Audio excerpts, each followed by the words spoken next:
Ketua Komisi 4 DPR, Titik Soeharto mengaku heran dengan pihak yang bisa membangun pagar sepanjang 30,16 km di perairan Kabupaten Tangerang.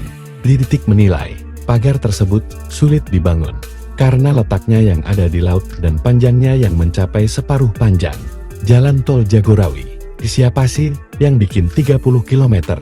Lol, itu sama dengan separuh Jagorawi kan?